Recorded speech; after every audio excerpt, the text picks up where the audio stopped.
Everything comes back to us. Accountability. It starts with us, period. We want to say, oh, well, the woman this and the woman that and this independent and she's that and she don't want this. No, they do. But they're so accustomed to us not being what we should be. Their expectation is that you're going to be no different than everybody else. When are we going to show them that we are something different? This is Caesar Walker, the cool, calm, collected one. And I'm Ronnie Gatry, the emotional one. And we are the Tipping Point Podcast, your source for the black male's perspective. Tipping Point Podcast. No, we have a return guest, a very special guest. He's not, I told him beforehand, like, he's not a visitor anymore because, like, you know, you can't be a visitor if you come back. But we are so blessed and privileged to have the Stephen Michael Washington returning to the booth with the Tipping Point. Give it up for my guy one more time. What's going on, guys? What's going on? It's good to be here. Now, listeners, you may remember that voice from a very popular episode we aired last year called Removing the Fear. Stephen Michael Washington gave us some great gems in terms of, like, home ownership, even going back the roots to Black homeownership. So if you want to hear that, make sure you go back to last April. It's a great podcast, one of our better performing podcasts in terms of consumption. But we're not going to talk about that today. Now I'm going to hand it over to you, Walker, to bring in this topic or whatever our conversation is going to be. Yeah, I mean, contrary to whatever Gatry has been doing in y'all's conversations, we definitely had intentions of bringing you back. And it's funny how it's already been it's been a year since you last came. A whole year. It doesn't feel that long. A whole year. We're in a whole nother space. Yeah. A whole year. Figuratively and literally, right? 365 days. So you've been keeping in touch with us since you last appeared as a guest on our podcast, and we have been kind of feeling our way through in these podcast streets, just kind of finding our identity. And we brought you back, man, just to kind of just talk men to men, just have a good conversation around manhood, what it means to be a man, and we appreciated what you brought to the podcast when you came the first time. So we know that this is a topic that you would love to be a part of. So again, thanks again for showing up. What have you been up to, man? Just give us kind of a high pitch, just for people who may not have heard the first podcast. Just kind of let people know what you do, what you've been up to as of late.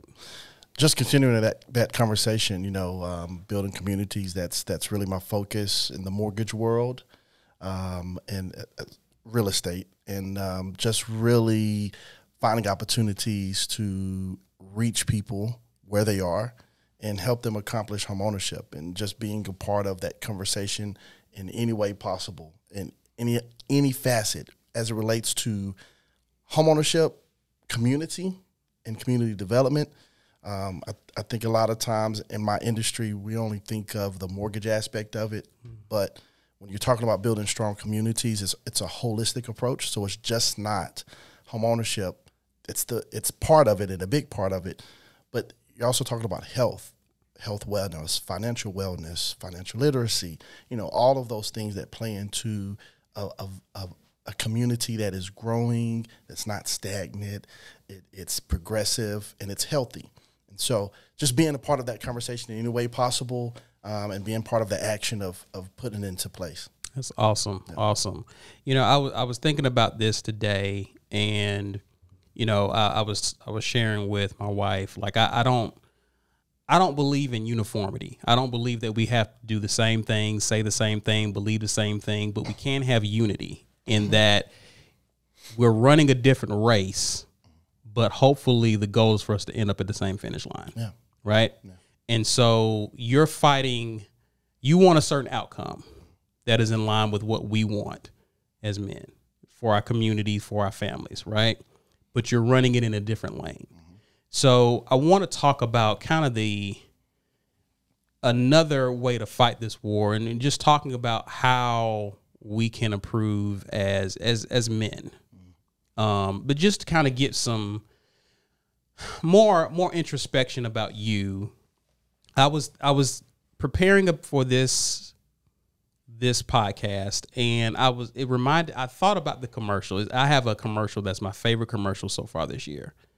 And it's the crypto.com commercial with LeBron James when he visits his LeBron James of the present visits LeBron of the past, his high school self.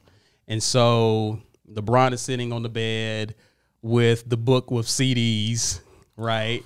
And the younger LeBron is like talking about what's happening now in the present, right? He even uses outdated language, lingo, the whole nine. And he asks LeBron a question about the future. And of course, as we always see in these types, whether it's a commercial movie, they don't tell you what happens in the future, right? But he gives him some advice. Basically, you have an opportunity to call your own shots, right? And so that's when the younger LeBron gets excited and says, we go into the league, right?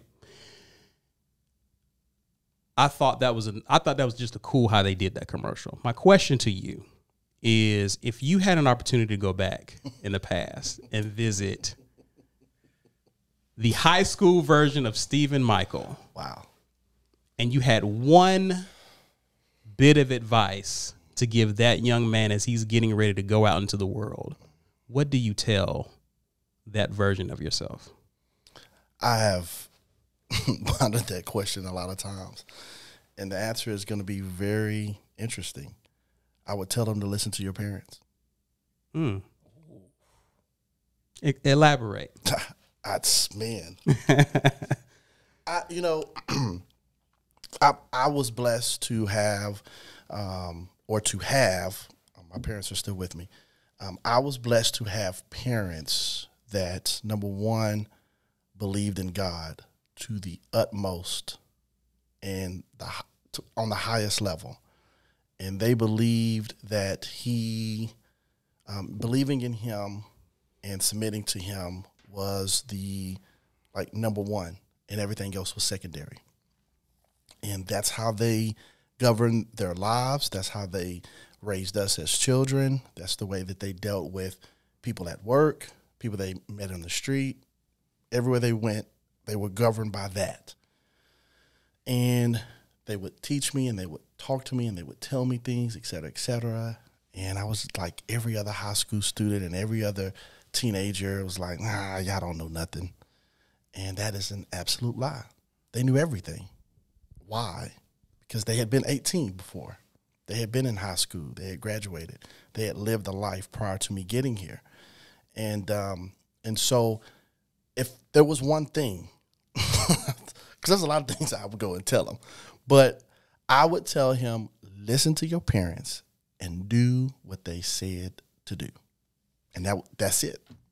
And I learned that lesson. I came to that conclusion by having children myself. I see my son, my oldest son, who is basically a spitting image of me. And I see everything that he's going to do and about to do before he does it. And I tell him, don't do that. And then he does it. And then I see the outcome. I was like, man, if I could just convince him.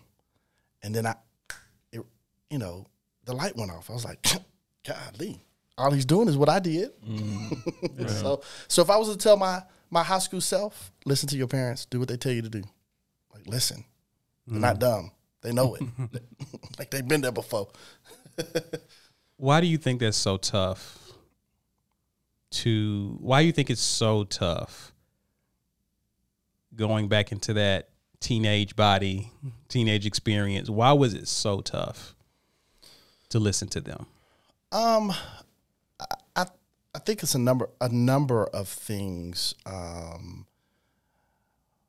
Some of it is it was the old school meeting the new school, because and me and my father, we've had a lot of conversations about this, and some of the things that we talked about is the way that they were brought up and the way that they was coming along, and so it was their ability to navigate the new age, right? And so there was a lot of things that I, as a child, had access to that my father did not. There was a lot of things that were becoming the norm that my father was not, like access to porn, access to, adult nature things that wasn't as accessible during the 50s and the 60s when my father was a teenager. And so being able to communicate from what they were taught as children, because when they was growing up, you didn't talk about finances, you didn't talk about, all that stuff was taboo. We keep it under the rugs. We're not going to go into all of that kind of stuff. And so now when you're coming into an age to where you better talk about it because somebody else is, and understanding how to do that. And I think it's that. And so now that I am a father, I understand that. And it's about trust. It's about trust between a father and a son and an open line of communication. And then that once you get into those teenage years, that trust will correlate into, okay, my dad knows what he's talking about versus everything's taboo and it's shut down and, well, what about this, Dad? And it's, oh, no, we're not going to talk about that, and things of that nature. And I think it causes teenagers to close themselves off from what their parents have to say.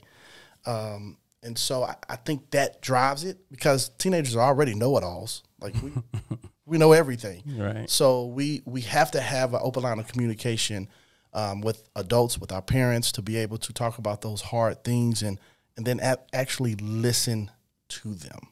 And so I think that's what happens with teenagers. It's just Gotcha. too smart for their own good. No, I mean, I'm thinking about it. You was too smart for your own good too? Oh, of course, I still am. What are you talking about?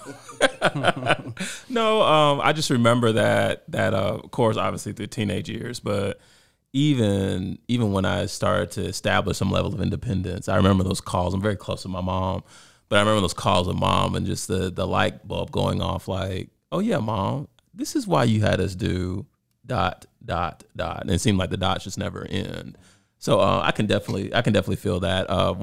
Another thought I had was, I'm thinking about my kids. My oldest is 8 at the time of this recording, and I spend a considerable amount of time thinking about how their technology consumption is gonna be different than mine, because I'm starting to realize now as I stare down the barrel of 40, I'm not keeping up with the wave on everything. What was that supposed to mean?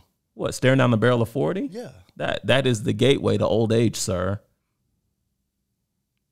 Okay, that's what we're doing. Go ahead. What? No, go ahead. Did I cross the line? No, you're fine. Okay. But no, it's just like, man, like, what? You're right. I thought I had it all figured out, especially on the technology spectrum. But man, there's stuff coming out every day that these kids are talking about, and I have no idea what it is. So, in thinking about the weight, the value of like, man, you got to get ahead of this stuff and talk to your kids about it sooner than later. Oh yeah, 100%. So, something that you said, Stephen Michael, that jumped out to me was the relationship between father and son. And that's kind of what we're just talking about, because we're trying to shape men. It's kind of tougher to do that once you become a man, but while you're an impressionable young boy, you have a shot. Mm-hmm. But even as men, we're looking for conversations that we can relate to, right? That speaks to our experience.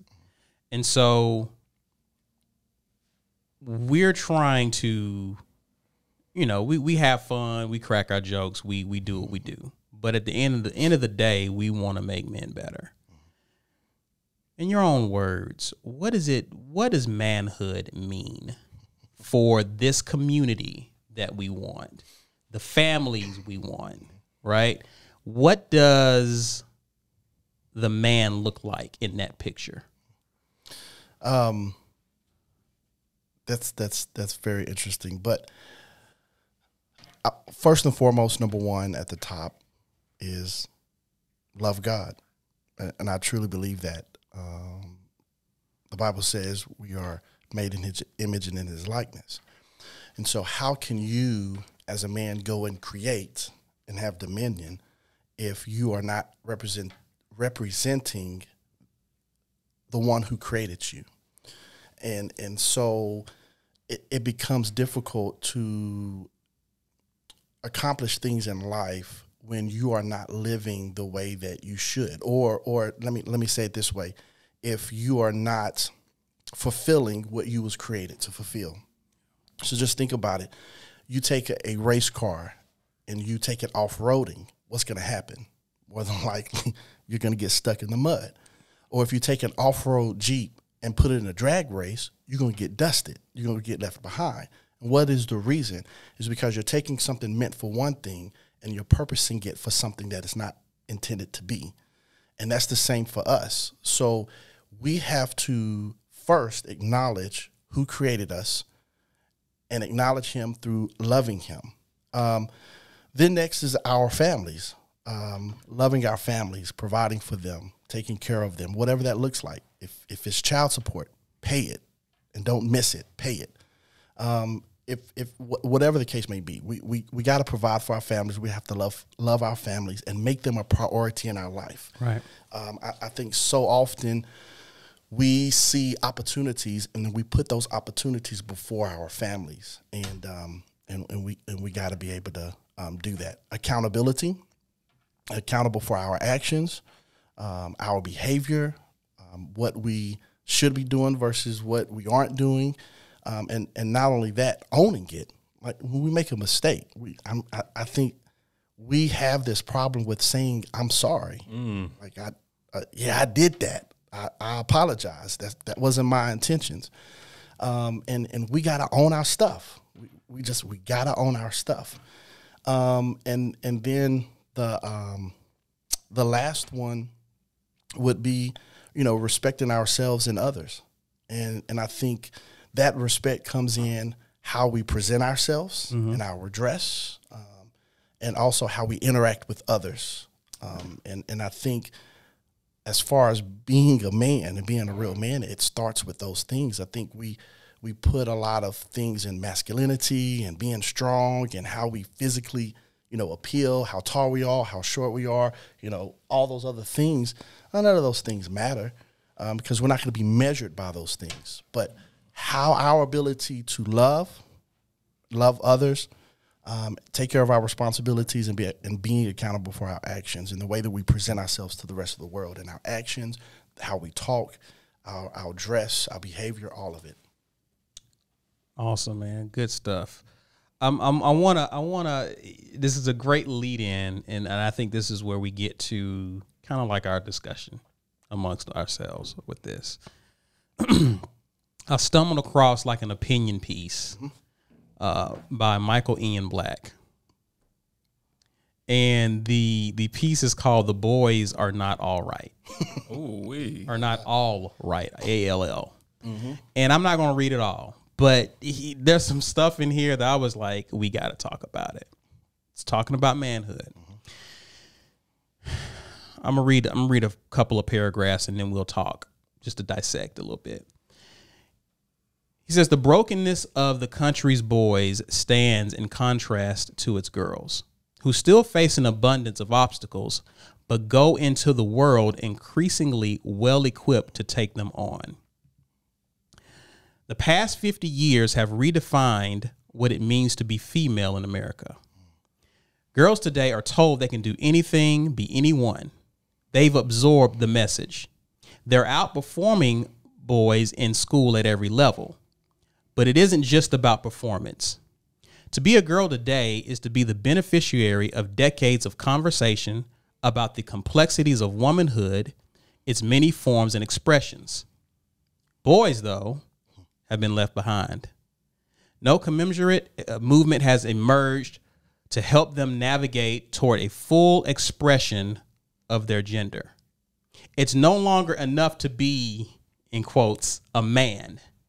We no longer even know what that means. What does that mean? Like, well, how do you, does that resonate? Yeah. Okay. Talk to me, Gatry. What are you hearing in that? It's oh gosh, where do I start? I'll start with what resonated the most with me, and that is when our young women are being told they can be whatever they want to be. And there's a push for that agenda. And don't get me wrong, it's important. But what are young boys being told? Right. You know what I mean? We had this service project at a local elementary school, and I got a chance to meet a lot of young men there. And when I heard their influences, when I heard what's driving them, when I heard what's not driving them, I had some disturbing thoughts in my head. And you took me back there with that one part when you said, yeah, we're very intentional about telling young girls they can do whatever they want to do. So, in that moment, I had the opportunity to at least impart some of what I deem to be wisdom and let a lot of these young men know, like, yeah, dude, rap is cool, but like there's still a world out here, and there's still other things you're gonna have to do. Not saying don't rap, not saying don't aspire to be that, but do you know how many kids want to rap? Do you know how many actually make it? So like, what else you got going on? If you rap, does that mean you like English? Does that mean you like to form sentences? Do you know what? How can we put a new spin on that wordplay and have something like more effective that will make you more productive in society? Yeah. And anyway, these conversations hadn't been heard from these young men before. So it's twofold here, Walker, and that's a small subset, and I'm not basing all young male America on that subset, but definitely in that subset, I'm just thinking like, okay, we're not telling young boys this, but do young boys even want it? Are they even prepared to hear that? Yeah. Or do they even want that? Yeah. So yeah, those are the knee jerk things that come to mind. Any thoughts, Black, as you hear that, or you just like? Yeah, when I think back to my childhood, it seems like I was always being told what not to do, but I wasn't really given direction on like where should I go. But I knew everything I shouldn't do, if that makes sense. Yeah, Right. For sure. Yeah, definitely. For sure. The analogy before I get to you, Stephen, is I remember being in college, and let's say I'm taking 4 courses that semester, right? And the 3 of the 4 courses I'm doing well, but this one course I'm struggling in. So what I do, and hope maybe y'all can relate to this, I devote all my time to that one class, right? And I start getting the grades up, but because I'm giving all my attention to that one class, what happens to the other 3 courses? What happens to the grades in those other 3 courses? They fall. That's us. And I think because society is putting all of its energy, all of its focus to try to get women up, we're forgetting that men are slipping. Right. Because no attention, time, and effort is being poured into our young men that they can be whatever they want to be. They can do whatever it's a world beyond entertainment for you. There's a place for you in society, and you don't have to be a rapper or singer or dancer or chase a ball to find your place. Right. That's kind of what I get from when I read that, is that society is trying to pull up one course and the rest of their grades are slipping. Yep. Yeah. What do you think, Stephen? I mean, I agree with you guys have said. What has been said so far. I will add this to it, is we're dealing with a problem that in order to fix it, you got to get to the core of where the problem started to start with. And the problem is broken families. So there's a proverb. It's not necessarily a proverb, but it's it states that no man can enter into a strong man's house and take his goods, except he bind the strong man. So if you refer back to the Willie Lynch letter, if y'all know what I'm referring to. Oh my goodness. Right? Yes. I went all the way back. Yes.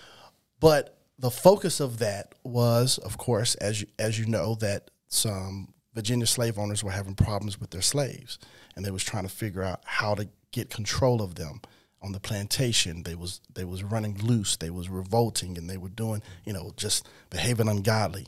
Who would have thought? And hey, how can we get control of this? And so Willie Lynch wrote a letter to the plantation owners and told them how to deal with them.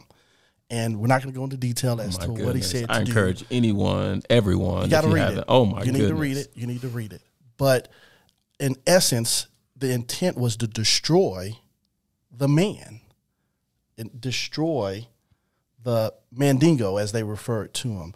And it did two things. One, it crushed the image of the black man in the face of the black woman, and then separated the home.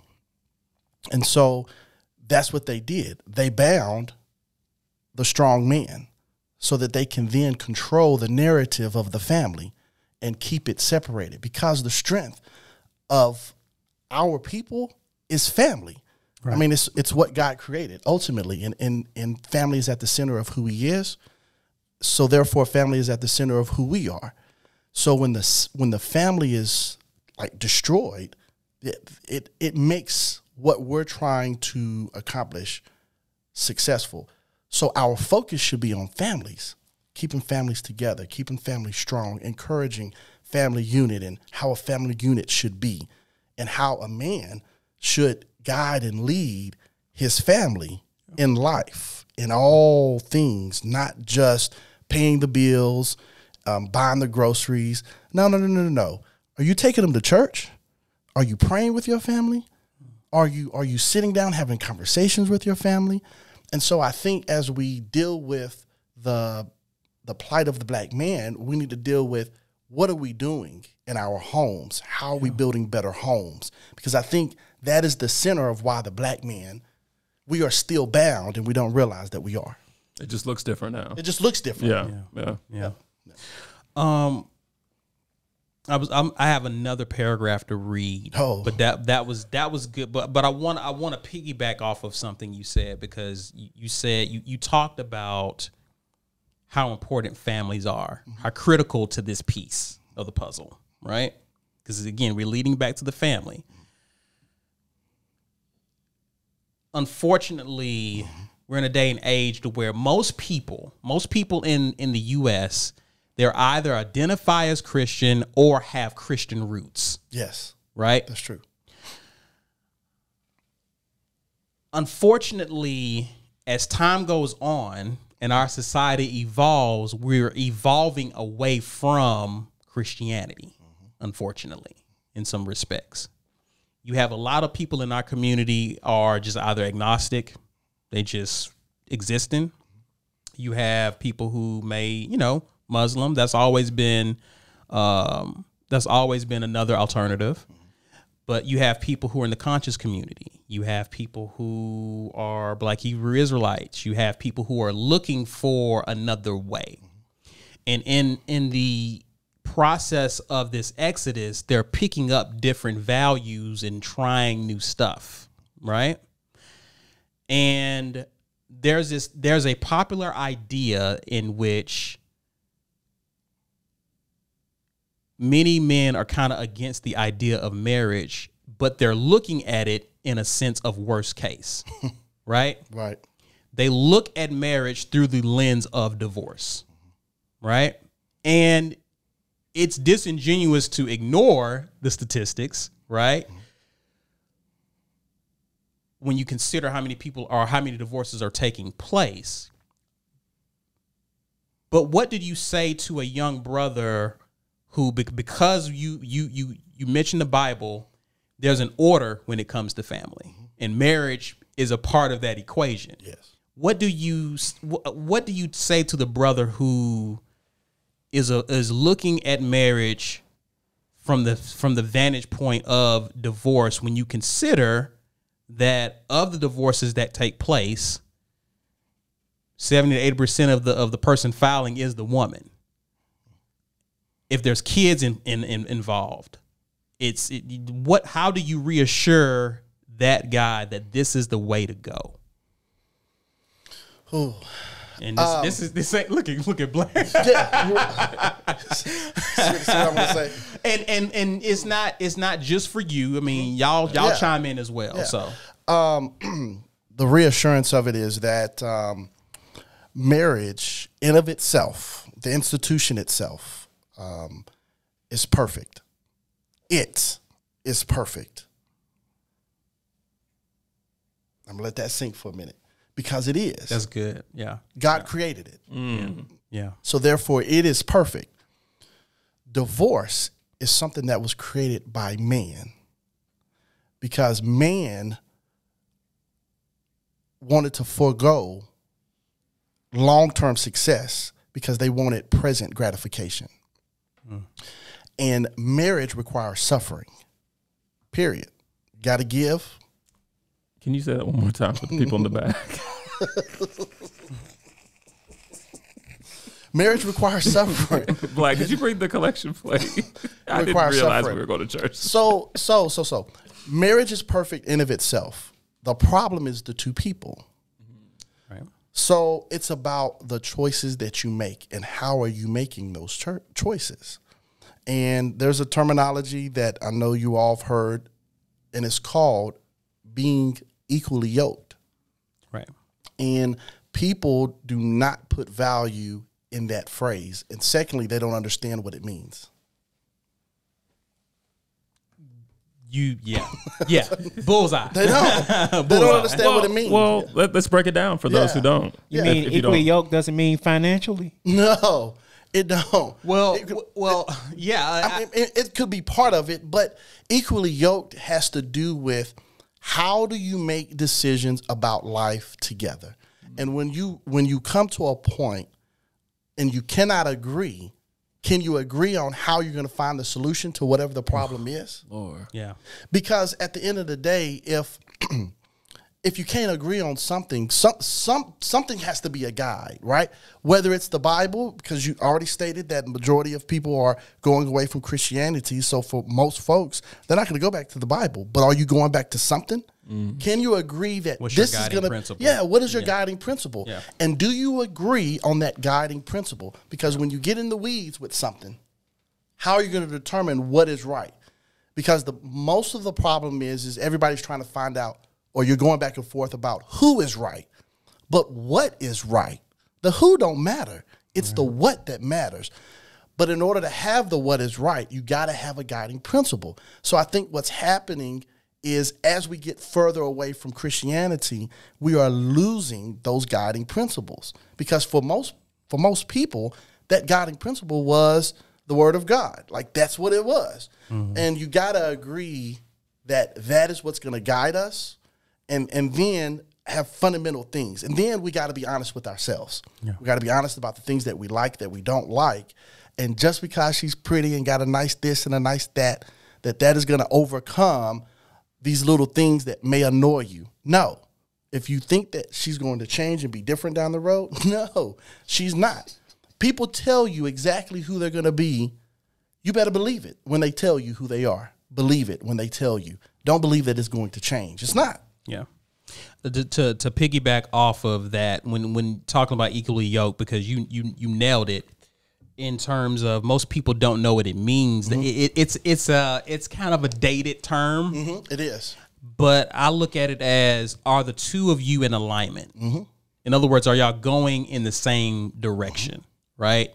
And oftentimes it's looked at as, okay, I'm a Christian, they're not. We're unequally yoked. Okay, that's a part of it because that's a spiritual component. But that's not the whole. But if you are trying to build a business, right, and you plan on working 60, 70 hours a week, but her love language is quality time, and you find this out while you're dating, y'all are not in alignment. No. And her love language is not going to change. And it's not going to change. It's not going to change. Just because you bring the money in doesn't mean you're out of alignment. So there's I look at three components in dating. One is attraction. Got to have that. Number two is chemistry. Y'all got to have something to talk about. And then the third one is alignment. Are y'all going in the same place in life? And if you can have two, and what people stop at is two, and then say, let's get married. No. Right? And then they get married and find out we are not going in. And that's where they say we grew apart. Well, you probably were never going in the same place. Yep. You were just attracted and in lust. Yep. Right? And desperate. Or that. I mean, for real, there's a marriage desperation going on right now. There is. There really is. Yeah, if you clock, the clock, right? Yeah. The clock. Yeah. Biological one. So I wanted to definitely elaborate on this, but let's you're cooking right now. You're cooking, Stephen Michael. So let's go to this next paragraph, Okay. gentlemen.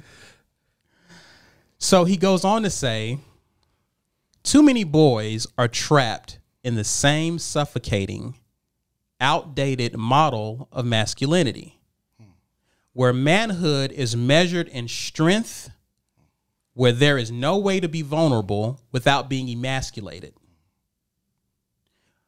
where manliness is about having power over others.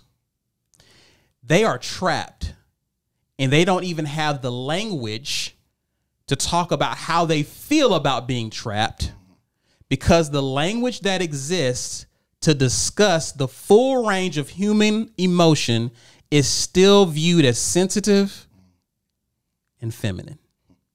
I can't wait. I can't wait to get on this one, but we gotta let the guest go first. I cannot wait. Why don't you just go ahead Just and go? go. Because I want to be courteous.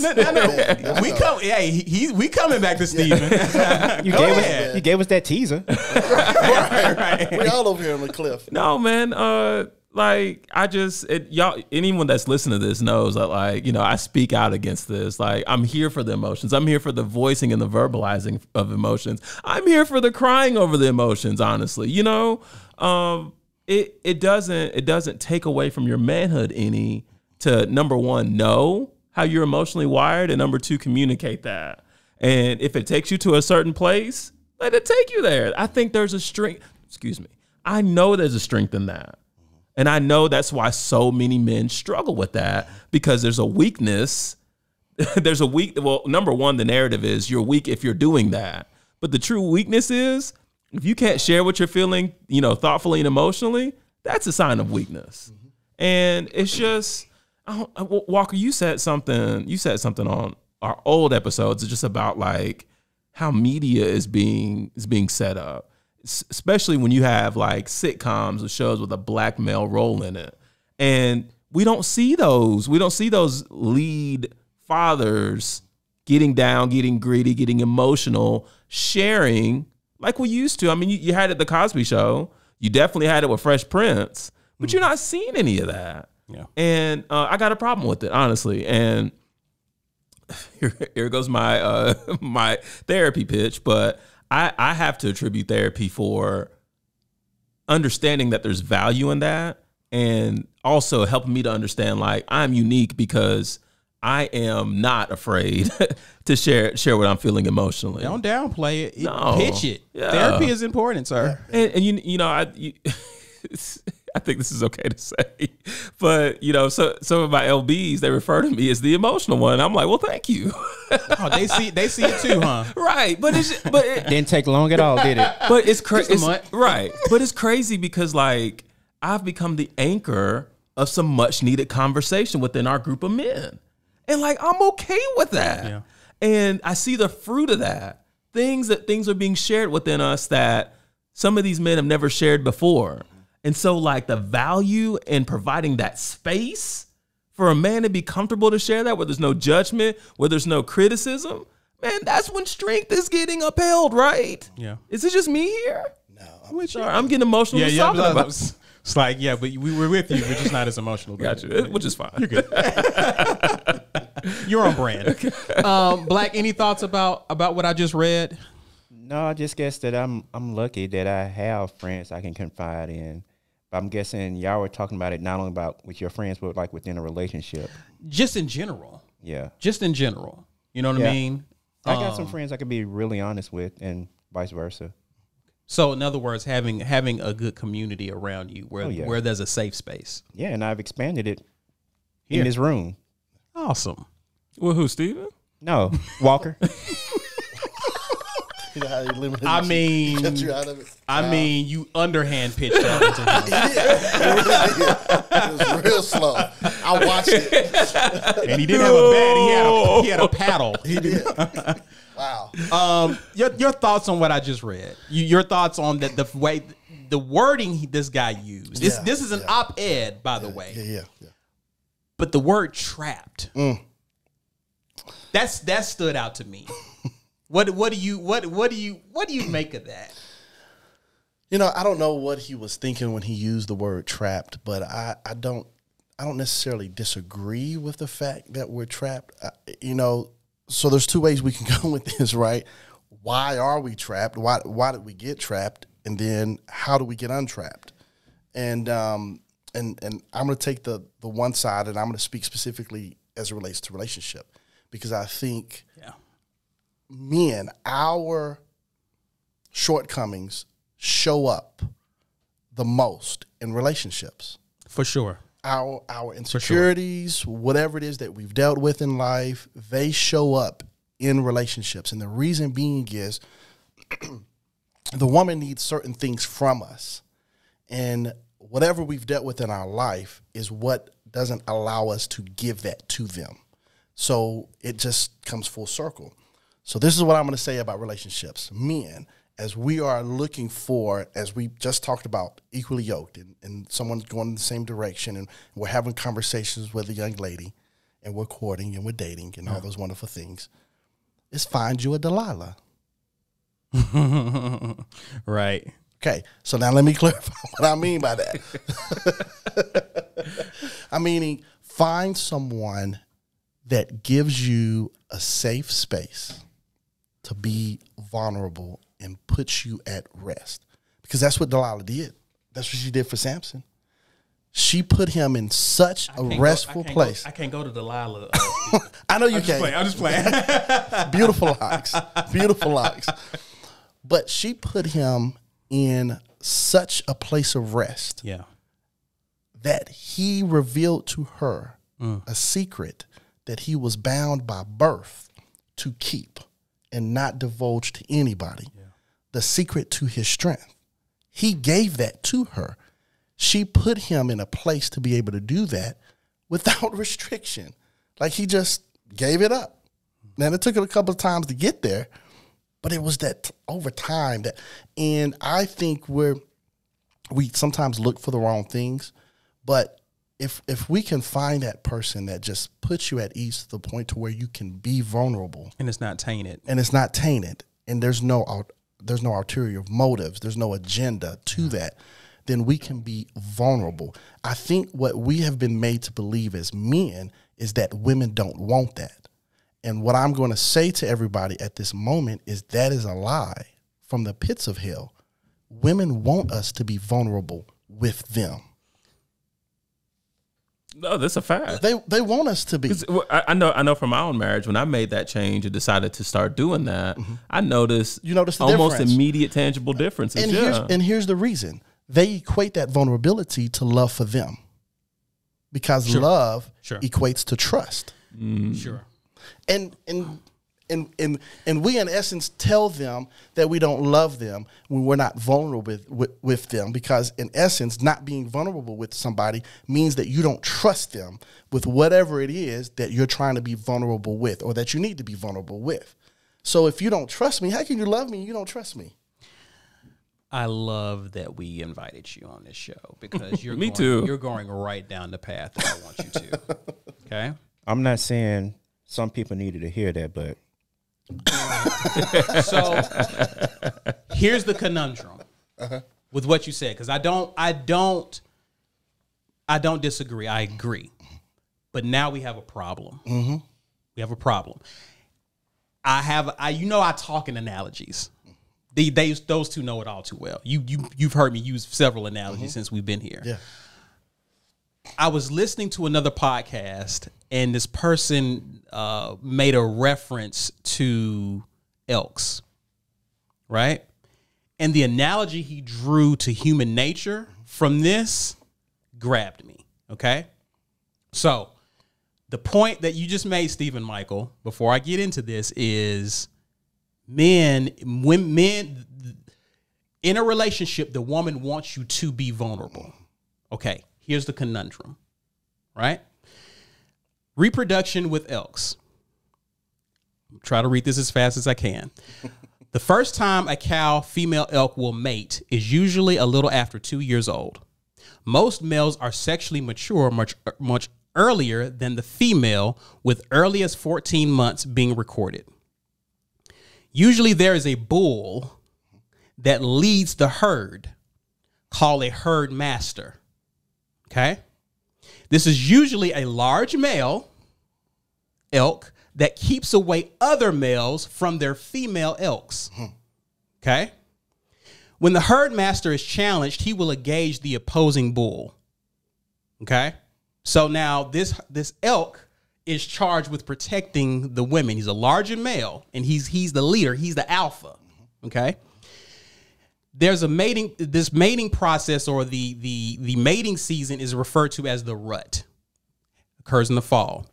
The rut refers to the mating season that happens every fall. The rut usually occurs in early September to early October. There have been some bulls that began to form a herd in as early as August. Okay? During the rut, a bull, a male elk, will form a herd of cows, female elk. The bull who leads the cows is called the herd master. Okay?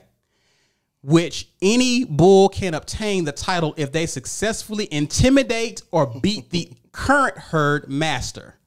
Okay? Although there is a herd master, the herd isn't. Oh, I skipped a part. Sorry. The herd master will mate with the cows that are in the herd. Okay? Although there is a herd master, the herd master isn't the only one who can mate with the cows. Sometimes a bull will actually mate with one of the cows while the herd master is either busy with another bull or busy with the threat to the herd. I'll stop right there. The parallel is, or the conundrum we have is, we see in here that these female elks are attracted to one particular type of elk. Not the docile, soft one, but the large protector, right? And so you want me to be emotional. You want me to share my inner feelings, but that comes after your attraction to my ability to protect you. And so what I'm seeing, especially in these male improvement spaces, is there's a lot of emphasis on the shell of a man because that's what draws the woman in to begin with, right? A lot of men have led with the emotion or being open, and they end up getting friend zoned by a lot of women. Because are you reading my book right now? Biologically, this is the conundrum, Stephen. This is the conundrum we're in. Because which one do I focus on? Because I want to get where you are. I understand I need to be but she's not responding to me she's responding to the alpha. Okay, so let's fix She's that. responding to, do you see? Yeah. Oh, I see this is the problem we have. Yeah. Go. So let's fix this. Okay. Because we didn't say be vulnerable with every woman you come in contact with. Okay. We're talking about the one, not everybody. And so I think that in turn is where we are with the conundrum. I think we try to be emotional with everybody. No, you don't need to be emotional with everybody you come in contact with. Every girl you go on a date with. No. No. So understand, Ronnie. Black is shaking his head, by the way. Ronnie, be man, because I'm an emotional person too. Yeah, friend zone, remember? Yeah, Friend zone? Yeah. Spend a lot of time there. It's a cold place. It is. It really is. Yeah. I mean, I've been there. I've been there too. I've been in the friend zone. But I think we have got to learn to balance the both, because there's nothing that says that you can't be both. Right. And that's ultimately what it is about. It's not an either or. It's a both and, right? Okay. So going back to my original statement from the very, very beginning, when I said, what does a man look like? We was made in the image and likeness of God. Okay. So if you look at the character of God and the essence of God, right? He will beat you, love you, pat you, comfort you, all at the same time. He's compassionate. He's loving. He's kind. He's gentle. He's patient. Very patient. Very patient. Yeah. Right. Very patient. But at the same time, we also know that he will hold one arm and whip you with the other. And so there is that balance of being firm, but at the same time being gentle as well. And I think what has happened is we've been pushed so much to the masculinity of things that we have forgotten to be gentle with where we're being gentle with.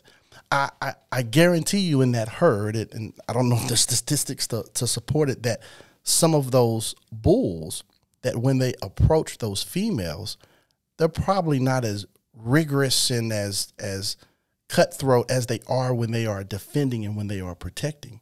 And it's the same for us as men. And so we have to find a balance. Everything comes back to us. And in my list, one of them said accountability, right? It starts with us, period. We want to say, oh, well, the woman this and the woman that and this independent and she's that and she don't want this. No, they do. But they're so accustomed to us not being what we should be, their expectation that you're going to be no different than everybody else. When are we going to show them that we are something different than what they have been accustomed to, and that they don't have to be that strong black woman, it's about me because can't no man take care of me, right? They've been conditioned to do that. We have to uncondition them. We have to be thermostats, not thermometers.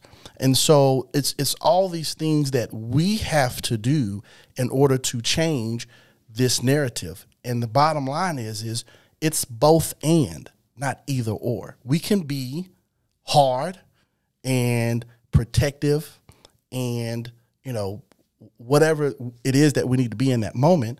And at the same time, we can be vulnerable and gentle and emotional because they need that too. Yeah. So in other words, we can't, if the goal is to improve men or help develop young men or men, we can't just develop a shell. That is correct. There has to be some substance behind the masculine or the masculinity of the man. That is correct. Yes, protect. Yes, provide. But there's more to you than that. And it's important to develop the other parts of you, the emotional part, So let me ask you this. How important is purpose? Because doesn't that play a role in developing the totality of the man? Purpose is everything. Purpose is everything because purpose is what drives us to do. There's a saying, and I don't know who said it, but it sounds good. They said, when your why is big enough, the what doesn't matter. And that is where purpose lives. Purpose lives in that why. And so we have to have a purpose, because when you wake up one day and you just don't feel good and you're having a bad day, but stuff got to get done, what do? You can't afford to lay in the bed and cry, right? Even though there's been times that I have done that, and I admit that. But you got to get up and dust it off and keep it going. Well, what causes you to get up and go? Purpose does. Your why. And your why has to be big. Why can't it be, for the kids? No, it got to be bigger than that. Why cannot be, because I want to buy the house? No, that's not big enough, because when you buy the house, then what? Yeah. Right? When the kids are out of the house, then what? Because remember, your purpose was the kids. When the kids are gone, yeah. Well, then what? Right. So the purpose has to be much bigger than what we can see in front of us. And I think part of our problem is we're not setting goals high enough.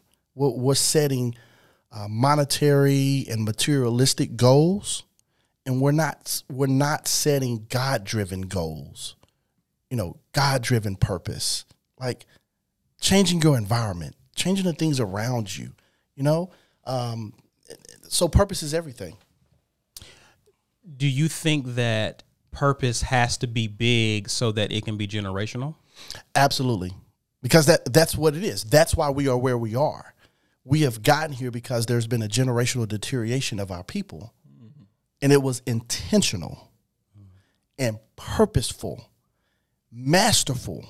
A man wrote an entire letter with the purpose of destroying the black family. That's what his purpose was. because he knew that the Black family was the key to Black success. And that if we stick together, they knew we were stronger than them. They knew that we were smarter than them. They knew that we was genetically superior. They knew it. So they had to keep us separate. They had to keep us down. They had to keep us in suffering. They had to keep us in chains. They had to keep us not knowing our potential. So that happened then, and it was passed from generation to generation, generation to generation.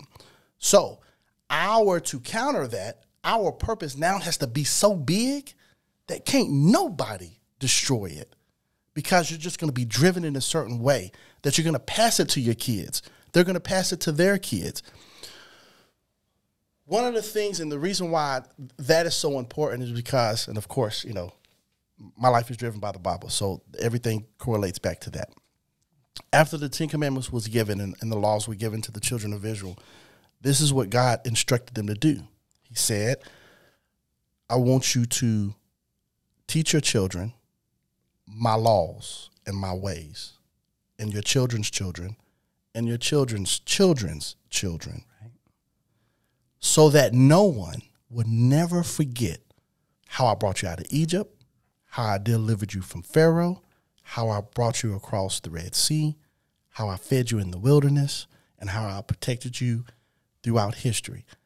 The only way that you won't forget is if you talk about it, and if you share it, and you pass it down from generation to generation. So why do we all of a sudden think that today that don't work no more? It worked for him. Yeah.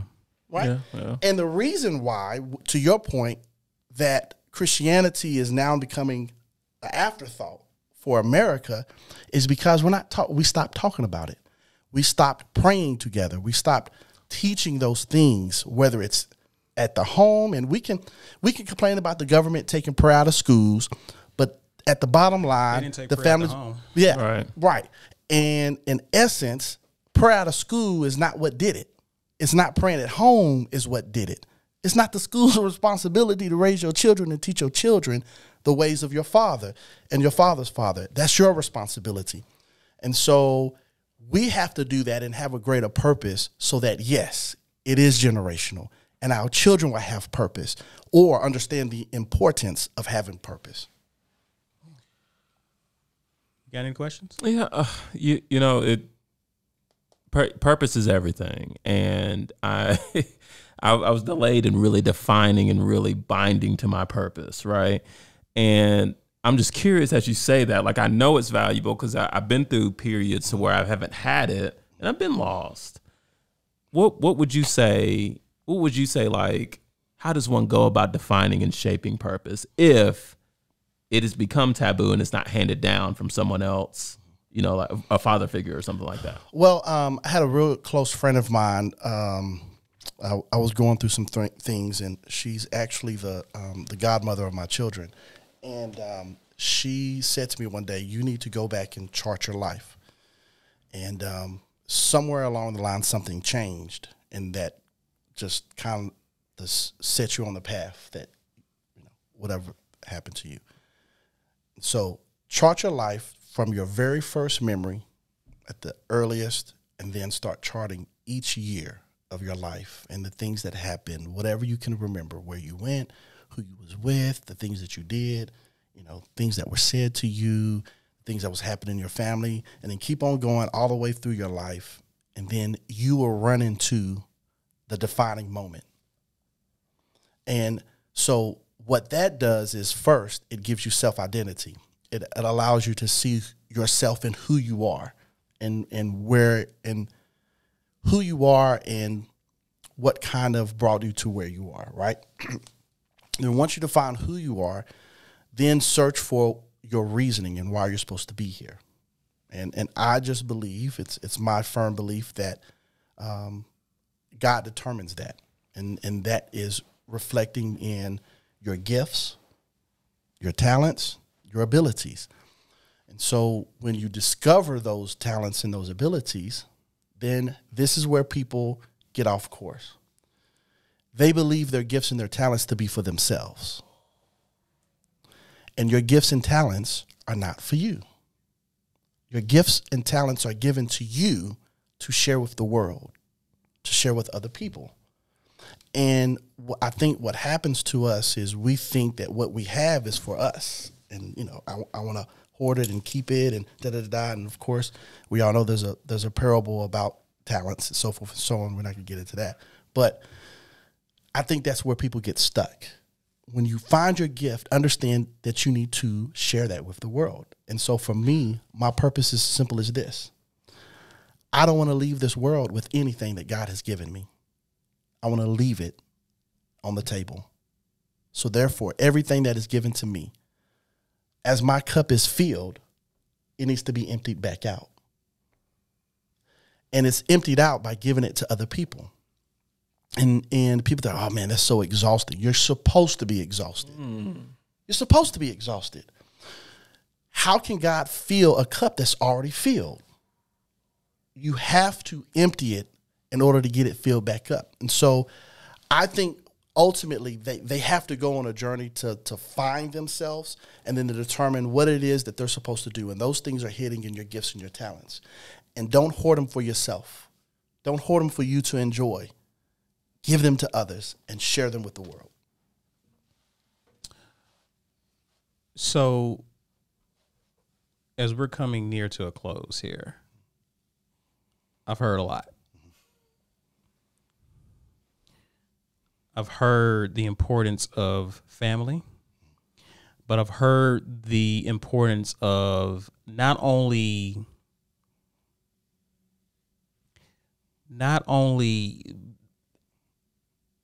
trying to get the bag, right? Yeah. That's been what's been pushed on us.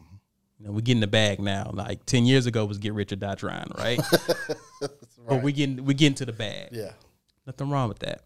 Should be about the bag, but there's more to you than the bag and your finances. So we're talking about becoming a not perfect person, but whole. Yes. I heard wholeness in the conversation. Now I'm hearing finding your purpose. But you said something that was very important, because another conversation my wife and I had recently is is there more than one purpose? Right?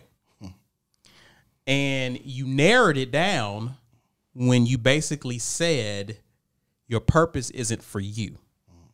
So the issue in some cases, Stephen, is not that people aren't pursuing purpose.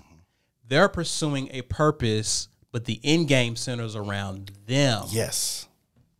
Right? Yes. Not others. Right. When you fail to realize that you don't have to use your purpose to elevate yourself. Mm-mm. If you're helping people and elevating people and you become a vehicle, God will elevate you. Absolutely. So that you can help more people. Prayer Jabez. That's actually what it was about. Yeah. Yeah. So it's the faucet model. Mm-hmm. I'm making sure the water gets to where it's going. There will always be liquid in me. I will never be dry as long as I'm getting the water to who needs to get it. Absolutely. Right? And so really and truly, purpose is about being a servant to your gift. There you go. That's it. And in that comes fulfillment. Yes. Why do you think we got it backwards? I'm going to get mine before you get yours. We want to be first. Immediate self-gratification is so important for people. And if we can forego self-gratification, we can experience long-term success. Can I go in here? I'm gonna start this off by saying I agree with you. Hey, Gatry, you Yes. don't have to ask for permission. Just go. Just go. I'm gonna say I agree with you, but I heard something on an interview recently. It's talking about that. It was counter to what you're saying, and it was giving the value of self gratification. And this man said, even when you're on a plane, you got to make sure your oxygen is on first before you help the next person. And so, of course, he equated that to, tangible material things in life, and I guess he had somewhat of a good purpose behind it, but he was making a stance for, no, bro, you got to get yours first. What would you say to something like that, given that analogy I just gave you? He took that analogy out of context, because I don't disagree with that, because yes, you do have to put the mask on you before. But that principle relates to salvation and not necessarily living. And when it comes to our purpose, right? Because it says work out your own soul salvation. So you are supposed to focus on yourself, and how can you save somebody else when you ain't saved yourself? Yeah. Okay, so, but you got to put that in a box and put it where it belongs. But over here, the things that God has given to us, he didn't give it to us for us to keep it ourselves. It's just simple as that. Yeah. And he showed us that example because the thing that he thought more of than anything else was who? His son. And what did he do? He gave it to us. Again, we are in his image and his likeness. So we are supposed to follow after his character. So if he was to give his most precious gift to bless the world, then when he gives us a gift, what are we supposed to do with it? Mm-hmm. Yeah. I will say this too. Context Stephen. is everything. Yeah. I would say this too, because I heard another philosopher by the name of Sean Carter say, "How can I help the poor if I'm one of them?" Right. What I've learned about generosity is it is a principle. Mm-hmm. It's a mindset too. It says it's a statement out there that says money only magnifies who you already are.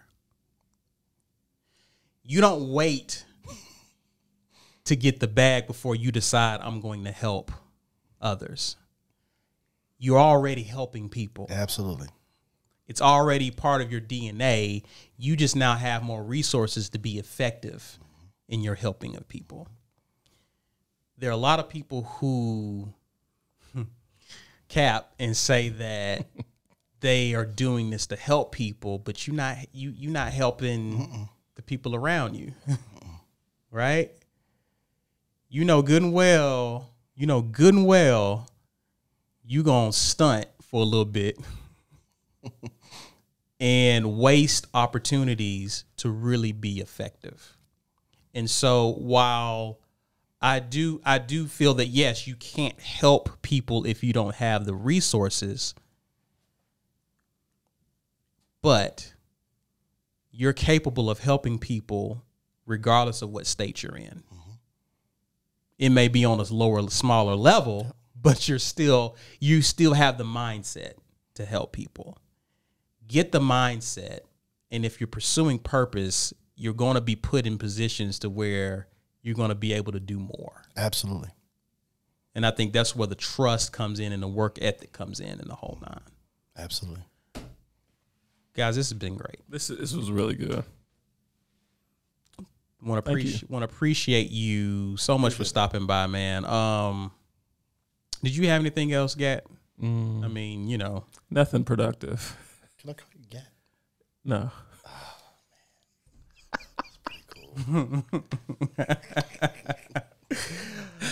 Of course you can. Did you have anything in closing, man? Did you go ahead? Like, do you have again? This is you said it to your former self. Your teenage self. What's the one thing that you would leave? Because you said a lot. What's the one thing you would want men our age, men ages 25 to 40, 25, 45? Thank you. What do you? Oh, 25. It's over, Black. It's over. It's it. It's done for you. You're done. I can't have a purpose. You aged out. That purpose aged like milk, buddy. I'm just kidding. Just kidding. No, but just our demographic. For the sake of our community, what's the one thing you want Black men to know? The thing that is crippling us is fear. As simple as that. And there is no fear in love. Perfect love casteth out fear. So what we have to do as men is we have to find love for ourselves so that we can love others. And most importantly, which was the reason why it was number one on my list, is loving God, because he is our creator and the source of everything that we are. And so we have to, get that fear out the way. And we fear a lot of things. Oh, I'm afraid that if I'm open, that she will judge me. If I'm afraid if I'm vulnerable, she won't respect me. I'm afraid if I do this, they're not going to follow me. And I'm afraid. And at the end of the day, quit being afraid. If you know it's what's right to do, then do it. Mm-hmm. Nobody has to tell you to do what's right. Just do it. And I think that's what I will leave with everybody. There's no fear in love. So get rid of it. Stephen Michael, thank you so much for stopping by, chopping it up with us, just talking. We just chopped it up this time. Oh, yeah, we did. Real estate is great, but sometimes we just need to talk. We just need to talk. I appreciate it. Talk. So, Brandon, can I come back? Of course. What are you doing tomorrow? Hey. Ask me. Just ask you. Just ask me. All right. Get the middleman out the way. I got it. Oh. That may not be a bad idea. Listen, we feel like we're on the right path in terms of what we want to do. And we ain't scared. Say it with your chest this time. Say it with your chest this time. Lost all the bass in his voice.